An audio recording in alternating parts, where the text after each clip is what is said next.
And while the retreat center was created for Catholics, the buildings and grounds, the retreats and counseling with spiritual directors are open to all. Currently, at least a third we're finding over the last 6 months even, but at least a third, if maybe a quarter, are non-Catholics. And we have been remarkably, it certainly is a walk within the spiritual life of the Christian, because we'll talk about Jesus Christ, but we have had those of other faiths here that were non-Christian. Because when they do come on retreat, you are welcome to participate in the preached lectures or talks that are given, meditations, or not. It's the freedom of the individual who's here. So those who might want to come out, to the way in which it might aid you in your spiritual walk, we invite you to be at these talks.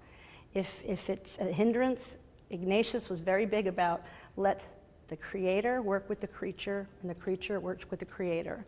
And so therefore, all people are welcome. Encountering God through nature, silence, prayer, interspersed with talks by retreat leaders, can be a challenge for those constantly plugged in, says Executive Director Maria Cressler. And Ignatius of Loyola, it always amazes me, 500 years ago, thought it was important to break away from the busyness of life to have this time. And for me, as I look to the future, as I vision out, I'm like, never before in all of man's history do we need to break away like we do now. I have to tell folks in 3 years' time what I used to tell them, please turn off your cell phones because we can hear you talking, or if you're to be disturbing other people if you're talking. Now I have to say that's not important anymore, because you can talk and be connected in silence. So the word silence isn't really the operative word anymore. The minute you start to email, text message, check anything on the web to find an answer to something, you've disconnected with God. And I've even had arguments with some that say, well, I use my internet for my prayer. I get my Bible online. I get my daily liturgy of the hours online. And I keep saying, well, I'll provide you those if you want to have that. And we put a Bible in your room. We've got prayer books. But the reality is you have to be a strong human being to disconnect today. And I think today, more than ever, I would think that retreat houses should be popping up. I actually hear that the rich and famous are actually paying for places that they can't get internet access. And somebody actually said that to me, I'm looking for a place to go on retreat where I can't get internet access. And I'm saying, well, maybe we should disable it here for the weekends that you're here, but we don't. Because our retreat house is often used during the weeks for different communities and nonprofits for their off-site meetings. So we often need to have that access for them. Whether the backdrop for a meeting or center stage for personal reflection, the Ignatius House Jesuit Retreat Center, those who work and volunteer there say, offers a sacred space for drawing closer to the divine spirit. A lot of the work that I do for a living is very large and complicated in terms, a lot of healthcare work or academic work.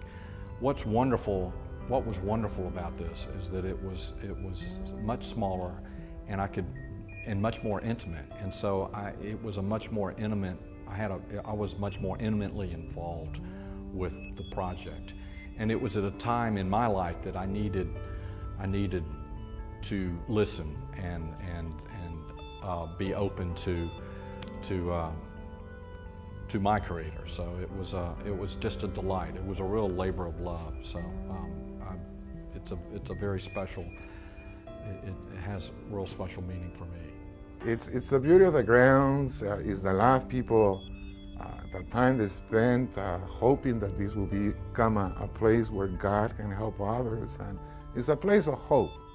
And that takes into account the human element, the people who work. Maria Cressler, Sharon Maciek, Susan Bernache, the different people who work. The Jesuits, Father Bubens and Jarreau and myself and John, the maintenance guy, and Lake, the chef, and everybody pulling in. But also the people who give us their talent, their time, who give us their treasure to make it a beautiful place. I mean, and so it's everything. It's everything. It's a combination. It's using the whole of creation really to encounter God.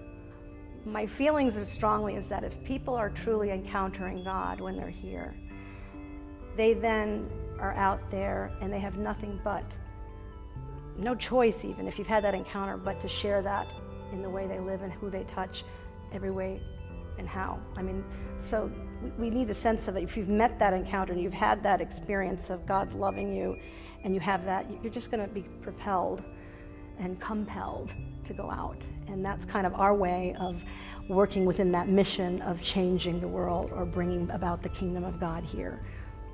And it is work inspired in the woods, not far from Atlanta, in one of the world's sacred spaces.